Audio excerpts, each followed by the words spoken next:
اصحاب فیل کا واقعہ مطلب ہاتھی والوں کا واقعہ،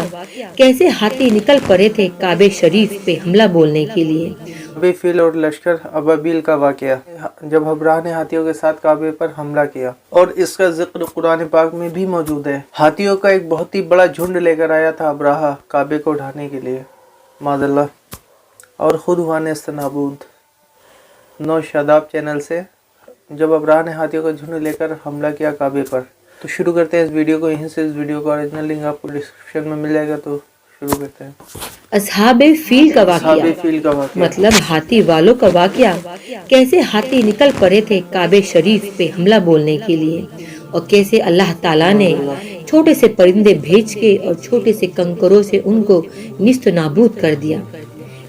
حضور اقدس صلی اللہ علیہ وسلم کی پیدائش سے کچھ ہی دن پہلے یمن کا بادشاہ ابرہ ہاتھیوں کی فوج لے کر کعبہ ڈھانے کے لیے مکہ پر حملہ آور ہوا تھا۔ ابرہ یہ یمن کے درود سلطنت سنا میں ایک بہت ہی شاندار اور عالیشان گرجا گھر بنایا تھا، اور یہ کوشش کرنے لگا کہ عرب کے لوگ بجائے کعبے شریف کے یمن آ کر اس گرجا گھر کا حج کرے۔ جب مکہ والوں کو یہ معلوم ہوا تو قبیلہ کنانہ کا شخص غیظ و غضب میں جل بھن گیا اور وہاں کے گرجا گھر کی بے حرمتی کرنے لگا۔ جب ابرہ نے یہ واقعہ سنا تو وہ طیش میں آپے سے باہر ہو گیا اور کعبہ شریف کو ڈھانے کے لیے ہاتھیوں کی فوج لے کر مکہ والوں پر حملہ کر دیا، اور اس کی فوج کے اگلے دستے نے مکہ والوں کے تمام اونٹوں اور دوسرے مویشیوں کو چھین لیا۔ اس میں 200 یا 400 اونٹ عبد المطلب کے بھی تھے۔ آپ صلی اللہ علیہ وسلم کے دادا عبد المطلب کو اس واقعے سے پہلے بڑا رنج پہنچا، چنانچہ آپ اس معاملے میں گفتگو کے لیے ابرہ کے لشکر میں تشریف لے گئے۔ جب ابرہ کو معلوم ہوا کہ قریش کا سردار اس سے ملاقات کرنے کے لیے آیا ہے تو اس نے آپ کو اپنے خیمے میں بلا لیا اور اپنے برابر بٹھا کر دریافت کیا کہ کہیے سردار قریش، یہاں آپ کی تشریف آوری کا کیا مقصد ہے؟ عبد المطلب نے جواب دیا کہ ہمارے اونٹ اور بکریاں وغیرہ جو آپ کے لشکر کے سپاہی ہاک لائے ہیں، آپ ان سب مویشیوں کو ہمارے سپرد کر دیجئے۔ یہ سن کر ابرہ نے کہا کہ اے سردار قریش، میں تو یہ سمجھتا تھا کہ آپ بہت ہی ہولہ مند اور شاندار آدمی ہیں، مگر آپ نے مجھ سے اپنے اونٹوں کا سوال کر کے میرے نظر میں اپنا وقار کم کر دیا۔ اونٹ اور بکری کی حقیقت ہی کیا ہے؟ میں تو آپ کے کعبے کو توڑ پھوڑ کر کے برباد کرنے کے لیے آیا ہوں، آپ نے اس کے بارے میں گفتگو ہی نہیں کی۔ عبد المطلب نے فرمایا، مجھے تو اپنے اونٹوں سے مطلب ہے، کعبہ میرا گھر نہیں بلکہ وہ اللہ کا گھر ہے، وہ خود اپنے گھر کو بچا لے گا، مجھے کعبے کی ذرا بھی فکر نہیں ہے۔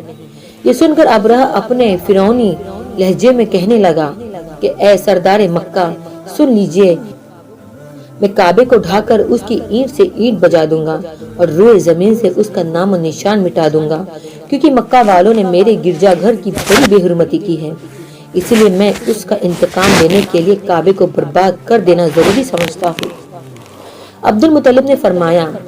پھر آپ جانے اور اللہ جانے میں آپ سے سفارش کرنے والا کون ہوتا ہوں۔ اس گفتگو کے بعد ابرہ نے تمام جانوروں کو واپس کر دینے کا حکم دے دیا، اور عبد المطلب تمام اونٹوں اور بکریوں کو ساتھ لے کر اپنے گھر چلے آئے اور مکہ والوں سے فرمایا کہ تم لوگ اپنے مال مویشیوں کو لے کر مکہ سے نکل جاؤ اور پہاڑیوں کی چوٹیوں پر چڑھ کر اور دروں میں چھپ کر پناہ لو۔ مکہ والوں سے یہ کہہ کر اور پھر خود اپنے خاندان کے چند آدمیوں کو ساتھ لے کر خانہ کعبہ میں گئے اور دروازے کو ہلکا سا پکڑ کر انتہائی بے قراری اور گریہ و جاری کے ساتھ دربار باری تعالیٰ میں دعا مانگنے لگے کہ اے اللہ، بے شک ہر شخص اپنے گھر کی حفاظت کرتا ہے، لہٰذا تو بھی اپنے گھر کی حفاظت فرما۔ عبد المطلب نے یہ دعا مانگی اور اپنے خاندان والوں کو پہاڑ کی چوٹی پر لے کر چڑھ گئے اور اللہ کی قدرت کا جلوہ دیکھنے لگے۔ ابرہ جب صبح کو کعبے کو ڈھانے کے لیے اپنے لشکر جرار اور ہاتھیوں کے ساتھ آگے بڑھا اور کعبہ شریف کی طرف پہنچا تو خود اس کا ہاتھی، جس کا نام محمود تھا، وہ ایک دم بیٹھ گیا۔ اس نے اسے ہر چند مارتے رہا اور بار بار لڑکارا، مگر ہاتھی نہیں اٹھا۔ اسی حالت میں قہر و الہی ابابیلو چھوٹے پرندوں کی شکل میں نمودار ہوا